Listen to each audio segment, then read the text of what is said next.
Welcome to the League of Legends Champions Spotlight, featuring Irelia, the Will of the Blades. Blade Surge is her first ability. It's a single target blink strike, dealing physical damage and applying on-hit effects.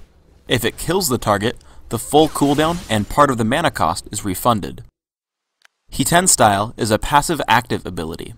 Just by learning it, Irelia will heal after every attack she makes. When activated, it adds bonus true damage to her attacks. Equilibrium Strike is Irelia's third ability. It's a short-range, single-target nuke that normally slows her target, but if Irelia is more damaged than her foe, the spell will stun instead. Irelia's ultimate is Transcendent Blades. After activating it, she has a few seconds to shoot 4 daggers, which hit enemies in a line. These daggers also return health to Irelia based on their damage dealt. Finally, Irelia's passive is Ionian Fervor. When she is near enemy champions, crowd control effects like slows and stuns are shorter. Our special guest designer is known as Ezreal, who is in charge of Irelia's development. We started off wanting a melee DPS who could strive in our current anti-melee metagame. Thus, we gave her heavy defensive abilities, which could transition to heavy offensive abilities. For instance, He-10 Style used to remove her life gain when it went on cooldown, so the player would have to make the choice between defense and offense. And Transcendent Blades used to provide a flat armor and magic resist boost for each blade she had, so using her blades would cost her defenses. Both of these were neat conceptually, but the costs were so high that they hindered the player's moment-to-moment choices. We decided to move her to more of a fighter assassin who could survive in a team fight. This is accentuated by her resilience to disabling effects provided by her passive, as well as her life gain from both He-10 Style and Transcendent Blades. Also, I'm a big fan of item choices impacting playstyle, so we made sure that Irelia had multiple build options. For example, Irelia becomes an amazing chaser by purchasing a Frozen Mallet, a great burst assassin by going standard damage items, and my personal favorite, Irelia can become a lifesteal tank by getting a Spirit Visage in either attack speed or lifesteal items. I set up Irelia as a jungler. I have attack speed everywhere except flat armor seals, with 2109 masteries, smite, and ghost. I open up with an Elixir of Fortitude and 5 health potions. For your jungle pattern, take out the wolf camp with smite, and use He-10 Style to clear the golem camp as well. Immediately run to the enemy lizard camp, but run around the far side because it's safer if your enemies use wards, and you have the possibility of ganking the opposing jungler depending on his pattern. This should allow you to gank top lane by 3 minutes 30 seconds, with a slow from Lizard and a stun from Equilibrium Strike, with Ghost available as well. If you're laning with Irelia, and for the rest of your item needs, just follow the in-game recommended items. Finally, for my skill build, I max He-10 Style, followed by Equilibrium Strike, with 1 point in Blade Surge. Irelia is a very deadly champion.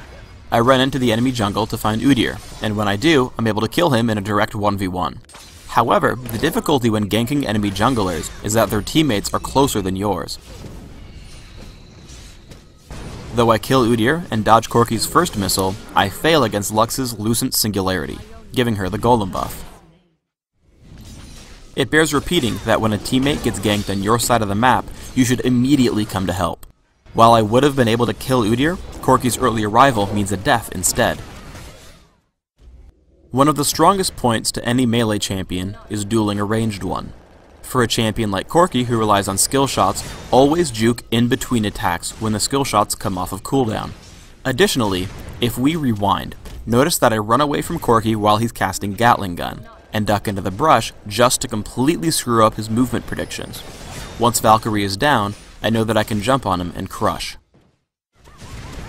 Positioning in a teamfight is extremely important.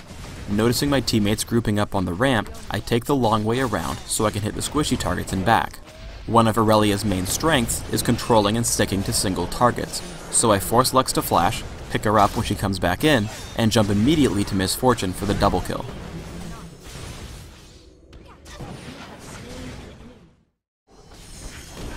Let's show off some more tricks.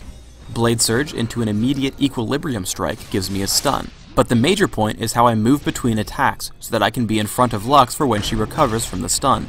Unfortunately, Frozen Mallet Udyr just barely keeps me out of range for the follow-up, but without his help, I could have taken her down even through Light Binding and Lucent Singularity. For those times where you're having trouble sticking to an enemy, Transcendent Blades will come in handy.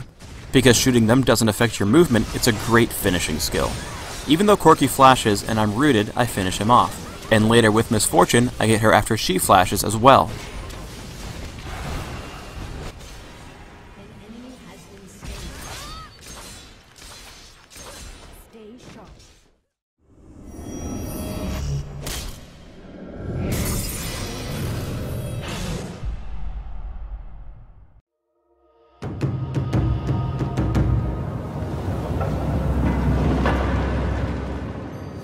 Thanks for tuning in to the Irelia Champion Spotlight. I encourage you to use Irelia against your enemies, because they will not prevail.